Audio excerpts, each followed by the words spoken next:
You have to be ready. You have to be ready. You got to be ready for kind of all of those situations. But really proud of those two guys being able to kind of shoulder the load versus a defense like this and kind of be as effective as they were. Just proud of those guys for doing that. Two more questions. Bryan, you're going to be coaching against these guys next year. Have you given that any thought? Who do you like in that game?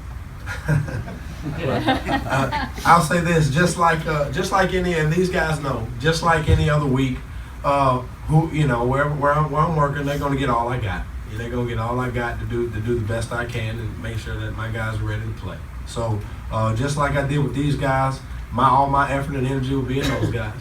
And I'm pretty sure these guys are going to get a coach where it's going to be the exact same thing. It's hard to get a bad coach here at the University of Georgia. It really is.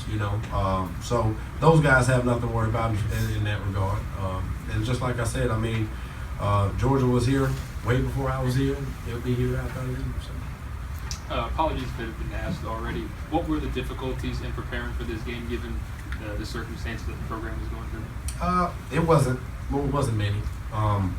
The biggest difficulties, in my opinion, just kind of trying to oversee everything, was making sure that these, guarding these guys' eyes and ears, so to speak, on what's being written out there. And so the receivers were kind of used to it all year long, because every meeting we start with some type of character ed where I kind of try to get the mind right, so to speak, for a few minutes. Whether I show them a short film or read a quote or read a short story or something to them. So I did that every day with the team.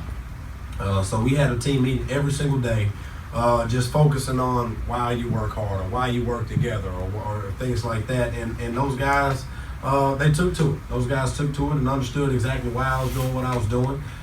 They understood, and I said this in the first meeting with those guys, that everybody in this room was there for them. So as long as the players were constantly the focus, then it made everything else really easy. It really did. Last question in the back. Somebody have a right there. Earlier in the week, your dad, coach, said that be true to yourself. After this first game, do you think you did that? I did. I think I did. He's referring to what my dad told me when I first got named the interim head coach here at Georgia. He said, you got to that point just by being yourself. So don't try to be Mark Richt. Don't try to be any of these other successful coaches that are out there in college football. Just be Bryan, and just do the job that your way. Kind of what you think is right, because that's how you got to that point. And these guys can tell you that I was me.